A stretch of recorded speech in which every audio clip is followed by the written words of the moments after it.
Hello everyone. मेरा नाम है हार्दिक प्रजापति और मैं एआई ट्रेड लैब से हूँ और मैं एल्गोरिथमिक ट्रेडिंग करता हूँ। मैंने इंस्टाग्राम पे 3 पार्ट में रील रखी, तो ये इसका कंसोलिडेशन वीडियो है कि भाई हमको एक स्ट्रैटेजी कैसे बना सकते हैं, उसका बैक टेस्ट कैसे शुरू कर सकते हैं विद द हेल्प ऑफ कॉन्टमेंट, किसको कैसे डिप्लॉयमेंट कर सकते हैं। और हम निफ्टी का 7 साल का डेटा को बैक टेस्ट करेंगे। स्ट्रैटेजी बढ़िया है या नहीं बढ़िया वो आप करोगे, बट मेरा उद्देश्य है कि आप कॉन्टमेंट के फीचर्स को यूज करना सीखें कि किस तरह से एक एक्सपायरी निफ्टी की स्ट्रैटेजी बनाए, तो उसमें कौन से पैरामीटर्स आप डाल के बहुत ही अच्छी स्ट्रैटेजी बना सकते हैं। सो इंस्टाग्राम पे तो मैं 3 मिनट का वीडियो ही बना सकता था, बट ये वीडियो थोड़ा लंबा होगा, डिटेल में होगा कि आप धीरे धीरे समझ पाए कि मैंने सर्टेन स्टेप लिए हैं तो क्यों लिए। तो शुरुआत करते हैं। शुरुआत करती थी, उसका नाम मैंने दिया था लेट्स डू निफ्टी। ठीक है, तो लेट्स डू निफ्टी। यहाँ पे नाम कुछ भी रखेंगे। यहाँ पे हम निफ्टी, बैंक निफ्टी, सारे शेयर्स कोई भी डाल सकते हैं, बट हम शुरुआत करेंगे निफ्टी से। सो निफ्टी से शुरुआत करेंगे। यहाँ पे हम बहुत सारे इंडिकेटर डाल सकते हैं, बट हमको अभी पर्टिकुलरली कोई इंडिकेटर की जरूरत नहीं है, बट इसका यूज भी हम फ्यूचर में करेंगे। बट यहाँ पे हम करंट कैंडल से शुरुआत करते हैं। एडवांस वर्जन में थोड़ा जाएंगे बिकॉज हमको थोड़ा स्टॉप लॉस वगैरह भी यूज करना है। ट्रेलिंग स्टॉप लॉस अगर यूज करना है तो यहाँ पे आपको डालना पड़ेगा, तो ही आप नीचे देखोगे कि एक ट्रेलिंग स्टॉप लॉस का आइकन आएगा। री एंट्री एग्जीक्यूट नॉर्मली मैं यूज नहीं करता, इसीलिए मैं अभी यूज नहीं करने वाला हूँ। आप मल्टीपल केसेस में भी बना सकते हैं, बट अभी हम सिर्फ केस वन के लिए ट्राई करेंगे। सो वहां पे सिंपल दिया था, मुझे टाइम बेस्ड स्ट्रैटेजी बनानी है, right. So time of the day is about, ठीक है, 9:18 के आसपास रखता हूँ नॉर्मली। एक्सपायरी के दिन 9:18 के आसपास घुस जाओ तो बहुत ही अच्छा है, बिकॉज पहली 3 मिनट की कैंडल चली जाएगी, सारी वॉलेटिलिटी अगर जो हो वो निकल जाएगी। लोग 5 मिनट भी करते हैं, 9:30 के बाद भी करते हैं, बट काफी टाइम हमको 9:18 में काफी सारा प्रीमियम जो थीटा खाना है वो हमें मिल जाता है। और ये पूरी स्ट्रैटेजी थीटा डीके को कैप्चर करने के लिए, बिकॉज लास्ट दिन अगर हम अच्छा थीटा कैप्चर कर पाए तो हम अच्छा पैसा बना सकते हैं। ठीक है, तो यही स्ट्रैटेजी हम निफ्टी और सेंसेक्स दोनों में ट्राई करेंगे, बट सबसे पहले निफ्टी में ट्राई करते हैं। और एग्जिट टाइम अभी के लिए रखते नहीं, because end of the day ये एग्जिट ही हो जाने वाला है। यहाँ पे हम मल्टीपल लेग में एंट्री करना चाहते हैं, तो हम मल्टीपल लेग में सी ए और पी में एंट्री कर सकते हैं। यहाँ पे आप ओपन भी कर सकते हैं, क्लोज भी कर सकते हैं, ये लेग को आइडियल भी रखते हैं, बट शुरुआत के लिए ओपन करते हैं। फिर से ये पूरा वीडियो एक एजुकेशन पर्पस के लिए है, आप समझ पाओ कि कॉन्टेंट की फीचर्स क्या है, किस तरह से है। इवन आप अल्गोरिथमिक ट्रेडिंग में दूसरे प्लेटफॉर्म में भी अगर जाओगे तो वो भी, वहां पे भी आप डिफरेंट डिफरेंट पैरामीटर्स कर सकते हो। उनके पैरामीटर्स अलग होते हैं, कॉन्टेंट के पैरामीटर्स अलग है, तो पैरामीटर को समझ पाओ, वही हमारा उद्देश्य है। ठीक है, तो यहाँ पे दोनों स्ट्रैटेजी, मतलब दोनों लेग को मुझे सेल करना है 9:18 को।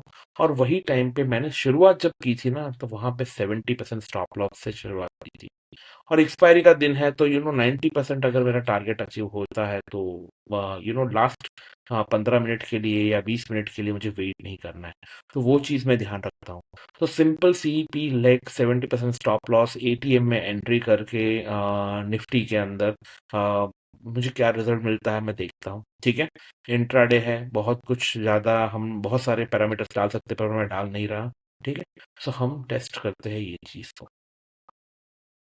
सो रिजल्ट इतना अच्छा लास्ट मंथ में तो नहीं आया 450, बट हमको टेस्ट करना है पूरे 1 साल के लिए, और वो 1 साल के लिए मैं अक्टूबर लास्ट 3 महीने का बैक टेस्ट आपको दिखा नहीं सकता। तो मैं टेस्ट करूंगा जब से शुरुआत हुई थी अगस्त 2000, निफ्टी की शुरुआत हुई थी हमारी मार्च 2019। ठीक है, उसकी 11 तारीख से शुरुआत हुई थी, और इसको हम टेस्ट करेंगे अक्टूबर तक। ठीक है, सो अक्टूबर 2025, सो अक्टूबर 2025 तक हम टेस्ट करेंगे इसको। अब देखते हैं इसका रिजल्ट क्या आता है, अच्छा आता है या बुरा आता है।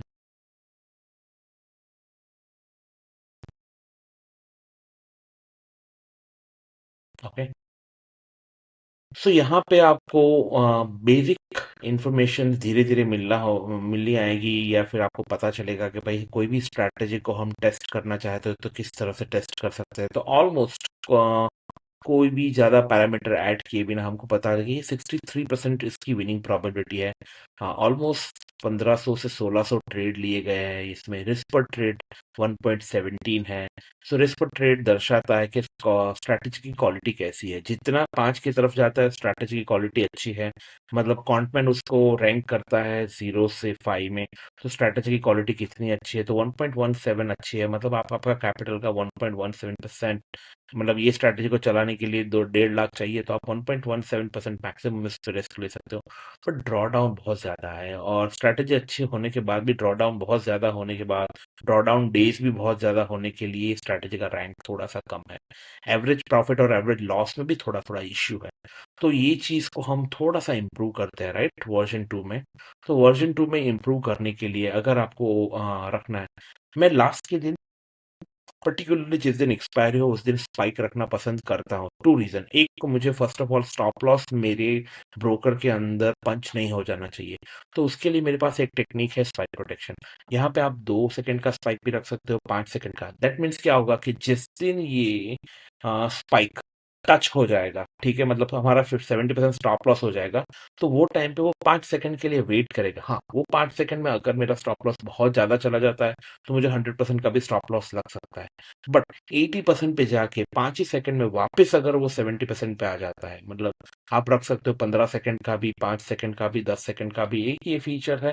आप कभी लाइव मार्केट में यूज़ करके देखो, आपको पता चल जाएगा सिर्फ 5% या 10% का स्टॉप लॉस डाल के कि ये फीचर्स आपके लिए काम करता है या नहीं। तो ये फीचर्स को मैं रखता हूँ। तो सिंपल स्पाइक प्रोटेक्शन रखने से, बिकॉज़ क्या होता है 70% के पास काफ़ी टाइम स्पाइक आता है, वो टाइम पे मेरा स्टॉप लॉस नॉर्मली हंट हो जाता है। अगर कोई स्ट्रैटेजी 63% प्रोबेबल है, तो दैट मीन्स वहाँ पे स्पाइक आ रहा है, उसकी वजह से ही हमारी स्ट्रैटेजी में बदलाव आ रहा है। तो इसीलिए हम स्पाइक प्रोटेक्शन को रखेंगे, और स्पाइक प्रोटेक्शन को रख के हमको क्या आइडिया आता है कि भाई ऑलमोस्ट स्ट्रैटेजी थोड़ी और अच्छी हो रही है। ड्रॉ डाउन कम नहीं हो रहा है, बट 66% अर्निंग थोड़ा सा ज्यादा हो रहा है स्पाइक प्रोटेक्शन से। जो 63% थी स्ट्रैटेजी की, जो रिस्क पर ट्रेड थी, वो भी थोड़ी सी ठीक हुई है। सो हम अभी धीरे धीरे आगे बढ़ते हैं।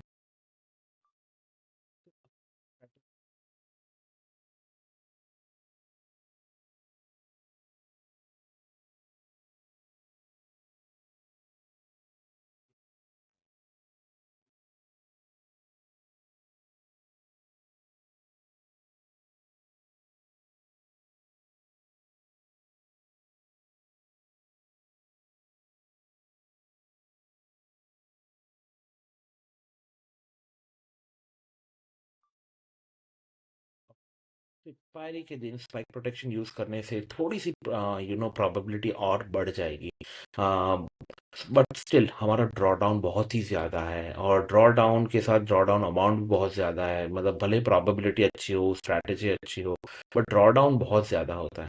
तो ये पॉइंट को लड़ने के लिए एक और एडजस्टमेंट हम कर सकते हैं कि भाई हम क्या करेंगे। दो चीज़ कर सकते हैं। टाइम ऑफ द डे, यहाँ पे भी एक्सपेरिमेंट कर सकते हैं। टाइम ऑफ द डे, जभी भी हमारा समय एंड हो जाएगा, मतलब ऑलमोस्ट समझो कि पूरा दिन की वॉलेटिलिटी खत्म हो जाती है, और हम 1445 के बाद, ठीक है, हम 1445 के बाद हम एक नए लेग में एंटर होते हैं, ठीक है। और सेम टाइम पे हम क्या करेंगे, जो दूसरे हमारे लेग है, मतलब लेग 1 और 2 है, इसको हम क्लोज कर देंगे, ठीक है। लेग 1 और लेग 2 को हम क्लोज कर देंगे, सीपी में वापस एंट्री होगी, और वो टाइम पे हम ITM 1 और ITM 2 में एंटर होंगे, ठीक है। ITM 2 और ITM 1, और वो टाइम पे भी हम 70% स्टॉप लॉस रखते हैं, 70% स्टॉप लॉस रखते हैं। सो इसका एक और हम बैक टेस्ट करके देखते हैं।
तो यहाँ पे थोड़ा सा ही फर्क पड़ रहा है, इतना ज्यादा कुछ फर्क नहीं पड़ रहा है। हाँ हाँ, but strategy slowly slowly improve हो रही है, ठीक है।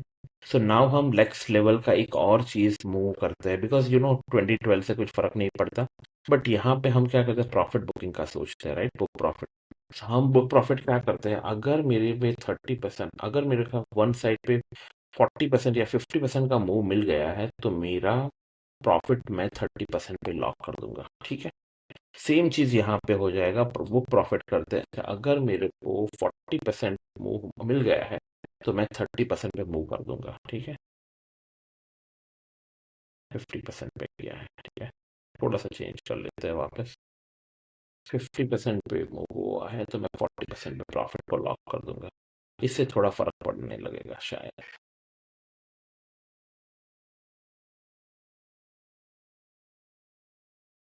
तो मैं आपके सामने on the spot he strategy बना रहा हूँ, मैंने कोई ये स्ट्रैटेजी प्लान नहीं की है। आप इससे भी अच्छी स्ट्रैटेजी बना सकते हैं, राइट। सो यहाँ पे थोड़ा सा आपका ड्रॉ डाउन में थोड़ा बड़ा हुआ है, थोड़ी आपकी प्रॉबिलिटी भी कम हो रही है, बट आपका अमाउंट थोड़ा बढ़ रहा है, थोड़ा सा बढ़ रहा है। तो यहाँ पे ऐसी छोटी छोटी चीज है, उसको इम्प्रूव कर सकते हो। फिर मैंने एक किया था, मूव टू कॉस्ट किया था, ठीक है। एक साइड पे मेरा स्टॉप लॉस होता है, तो दूसरी साइड मेरा स्टॉप लॉस हंट नहीं होना चाहिए। तो यहाँ पे ये चीज को भी हम एक बार टेस्ट करते हैं। आई थिंक रिजल्ट थोड़ा सा अच्छा आएगा, बिकॉज ड्रॉ डाउन कम हो जाएगा। हमारा टारगेट है कि हमारा ड्रॉ डाउन अगर कम होता है, then it help us a lot. Okay. So ठीक है, ड्रॉ डाउन थोड़ा कम हुआ, विनिंग प्रोबेबिलिटी ऑलमोस्ट 69% के आसपास पहुंची। स्टिल अभी हमारा सबसे इंपॉर्टेंट एक जो टेस्ट करना बाकी है, वो यहाँ पे कि हम यहाँ पे 70% यहाँ पे भी वेट नहीं करते, हम यहाँ पे 30% ही वेट करते हैं। तो क्या फर्क पड़ता है। तो ये सारे पैरामीटर्स, आप मल्टीपल पैरामीटर्स आप धीरे धीरे चेक करोगे, तो आपको आइडिया आएगा। एक सेलिंग स्ट्रेटजी अच्छी इस तरह बस से बनती है कि आप सारे साइड के पैरामीटर चेक करो, आपके पास मल्टीपल अपॉर्चुनिटीज होती है प्रॉफिट बुक करने की, प्रॉफिट में रहने की, टोटल अमाउंट। तो देखिए, काफी फर्क पड़ गया अमाउंट में, राइट। 30% स्टॉप लॉस मतलब 4,84,000 से 5,30,000 हो गया। तो हमारी स्ट्रैटेजी धीरे धीरे इंप्रूव हुई है। अरे वाह, बढ़िया, ड्रॉ डाउन भी इंप्रूव हो रहा है। तो हमको पता चल रहा है कि बड़े बड़े स्टॉप लॉस नहीं रखने चाहिए। तो मैं यहाँ पे भी देख रहा हूँ, यहाँ पे भी मेरे को बड़ा स्टॉप लॉस रखने की शायद जरूरत नहीं है, बिकॉज वन साइड अगर मेरे को मूव मिल जाता है तो ठीक है, नहीं मिलता है तो नेक्स्ट मूव तक ट्राई करेंगे।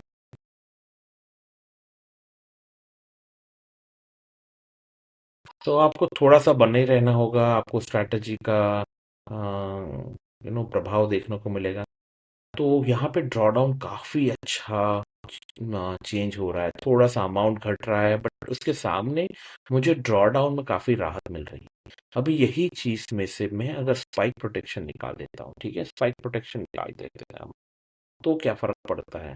बिकॉज स्पाइक आना ही आना है, बट वो स्पाइक आपको, ये फीचर्स आपको थोड़ा बहुत बैक टेस्टिंग में हर्ट करेगा, बट रियलिटी में बहुत हेल्प करेगा। मेरा एक एम ही है, 5 सेकंड का स्टॉप लॉस या फिर स्पाइक रखने का मेन रीजन एक ही है कि भाई मुझे कोई ऐसा चीज नहीं होना चाहिए जिसकी वजह से मेरी स्ट्रैटेजी बेकार हो जाए, ठीक है। मेरा अमाउंट कम हो रहा है, बट मेरी प्रोबेबिलिटी ज़्यादा है, स्ट्रैटेजी का स्ट्रेंथ ज़्यादा है। हाँ, कमा भी ज़्यादा पा रहा हूँ, तो स्पाइक प्रोटेक्शन ऑन रखने में कुछ ज़्यादा फर्क नहीं पड़ता। तो इस तरह से आप धीरे धीरे स्ट्रैटेजी को अच्छा बना सकते हो। आप देखिए, रिस्क पर ट्रेड 1.86 हो गया है, बट जब हम हमारा पीछे वाला स्ट्रैटेजी जब हमने चेक किया था, तब इसमें यहाँ रिस्क पर ट्रेड ऑलमोस्ट ऑलमोस्ट 2.37 के पास होना चाहिए। मेरे हिसाब से 2.5 क्या है, रिस्क पर ट्रेड के पास अगर आपकी स्ट्रैटेजी बन सकती है, ड्रॉ डाउन इतना कम हो सकता है, तो एक्सपायरी के दिन आप वो स्ट्रैटेजी को बहुत ही अच्छी तरह से रन कर सकते हो, step by step. Even last year this strategy runs very well, spike के सामने भी अच्छा काम किया। तो ये सारी चीजों को समझना बहुत जरूरी है, और आपको रिस्क पर ट्रेड को बहुत ही अच्छी तरह से समझना है। तो वीकेंड में मैं मेरा बहुत ही अच्छा एक लेक्चर लेने जा रहा हूँ, जिसका पूरा फोकस रिस्क पर ट्रेड पे ही होगा। क्यों हम रिस्क पर ट्रेड को क्या फोकस करते हैं, किस तरह से हम हमारा कैपिटल प्लान कर सकते हैं, किस तरह से हम हमारी पोजीशन साइजिंग प्लान कर सकते हैं, वो सारी चीज आपको वो सेमिनार में देखने को मिलेगी। तो प्लीज डाउनलोड कीजिए एआई ट्रेड लैब ऐप, मेरा इंस्टाग्राम चैनल भी ज्वाइन कीजिए, वहां पर मैं पहले कंटेंट रखता हूँ। और उसके बाद यूट्यूब पे कॉम्प्रिहेंसिव वीडियो लाता हूँ, बिकॉज़ वो उससे मुझे आइडिया आ जाती है कि यूज़र ने क्या कमेंट लगाई है, किसी ने अगर वो स्ट्रैटेजी में कुछ नया कुछ दिया है, तो वो भी वो यूट्यूब वीडियो में रिकॉर्ड हो जाता है। So that's it from my side. आपको अल्गोरिथमिक ट्रेडिंग में इसको डिप्लॉय करना भी आसान ही है। जैसे ही जाना है आप पहले पेपर ट्रेड कीजिए, ऑटो ट्रेडिंग में जाना है तो ऑटो ट्रेडिंग में जाके आपको इंट्राडे में का नॉर्मल ही करना होगा, बिकॉज आप एक्सपायरी के दिन काम कर रहे हो, राइट। स्क्वायर ऑफ तो ना बोल दो, उस दिन कुछ भी इश्यू हो सकता है, तो उसको डिफरेंशिएट करो, and then you can directly deploy this strategy in live, so it will directly deploy in your account very easily. So that's it from my side. अगर आपको ऐसे कंटेंट बहुत सारे देखने हैं और नेक्स्ट वीक में यही चीज़ सेंसेक्स के पर्सपेक्टिव से चालू करूंगा, सेंसेक्स के पर्सपेक्टिव से स्ट्रैटेजी एक्सपायरी के दिन बनाएंगे, तो उसको ध्यान रखेंगे स्ट्रैटेजी में। और टाइमिंग के वेरिएशन से जो 9:18 को एंट्री की है, what if we do entry at 10:05 AM, what if we do same entry at 11 AM, what if we do entry, मतलब जो दूसरी एंट्री 11, 12, 2 बज की है, उसकी वजह अगर हम 1:15 एंट्री ली तो क्या फर्क पड़ेगा। वो सारे एक्सपेरिमेंट हम करते रहेंगे, और आपको वो कंटेंट दिखना है तो सब्सक्राइब कीजिए, सब्सक्राइब टू माय वीडियो। आपको ये सारे वीडियोस बहुत ही अच्छी तरह देखने को मिलेंगे। Thank you very much.